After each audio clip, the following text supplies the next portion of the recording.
saya mendapat surat persetujuan pengunduran diri dari PT Transjakarta. Surat itu sudah saya ajukan pada bulan Desember ya. Hari ini kami dapat keputusan itu dan insya Allah tim komisaris yang baru dan juga dirjen baru akan menjalankan tugas yang lebih baik di Transjakarta. Itu membuat sebuah opini sebagai sebuah bentuk kepanikan bagi para kadrun pendukung Anies, sebab semakin tersudutkan karena kejelekan kepemimpinan Anies seperti dibongkar dan diperlihatkan oleh Pak Heru Budi. Saya sih nggak heran kalau mereka panik, tapi malah seneng.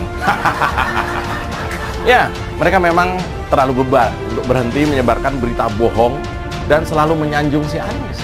Karena itulah kebenaran harus terus disuarakan. Di sisi ini saya bingung.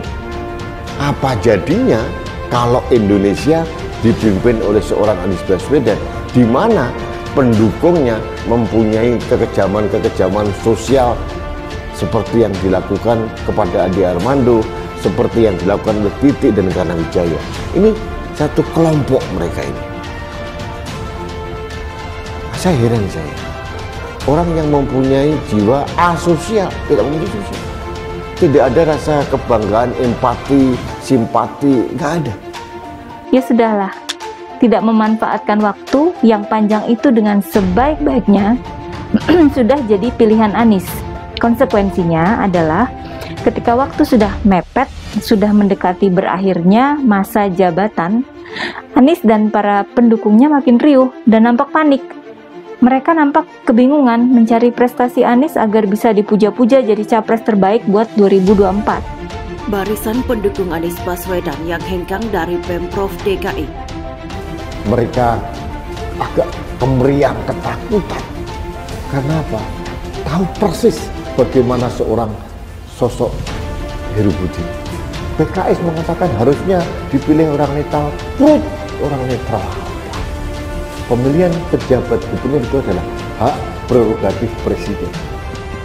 Kita doakan ya, mudah-mudahan koalisinya cepat terbentuk, biar lebih gagah, lebih pede, lebih berhak mengklaim sebagai calon presiden yang potensi sahnya akan lebih besar daripada sekarang. Koalisinya belum terbentuk, ngomong ke sana kemari sudah, ya Pak Presidennya, itu kan sudah sangat kemudian melampaui batas normal, melampaui batas fakta. Faktanya koalisinya belum terbentuk.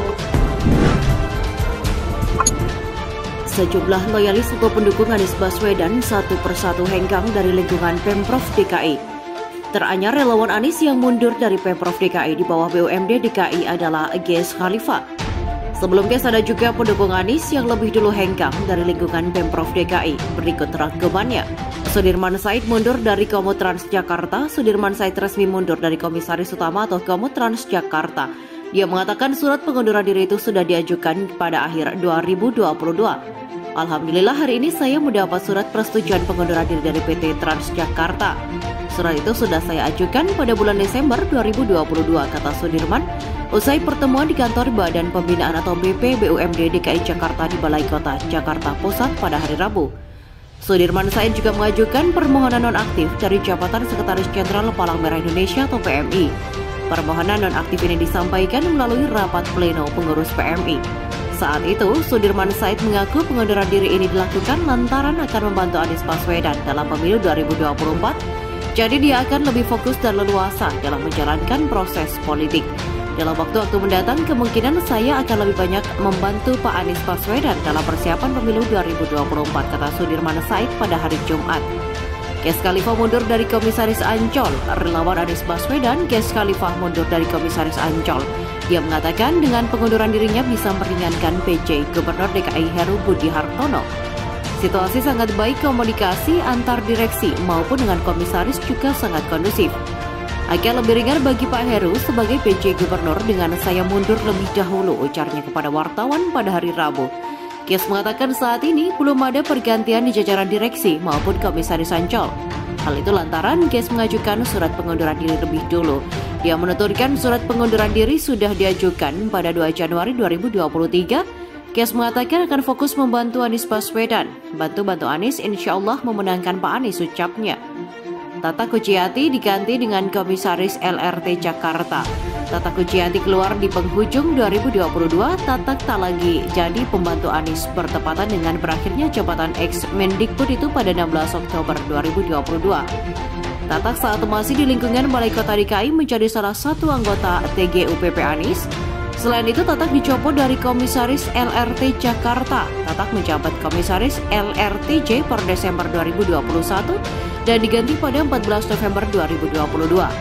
Tatak melalui akun Twitternya juga menyampaikan kabar bahwa dia sudah tidak menjabat Komisaris LRT Jakarta. Dia mengatakan telah purna tugas. Purna tugas, alhamdulillah telah menyelesaikan tugas sebagai Komisaris di PT LRTJ, membantu menjalankan perusahaan sesuai tujuan dan mematuhi GCG. Terima kasih kepada Gubernur DKI, Pemprov DKI, PT Jakpro, dan PT LRTJ yang telah memberi kesempatan untuk berkontribusi. Insya Allah LRTJ tetap jaya, tulis Tatak.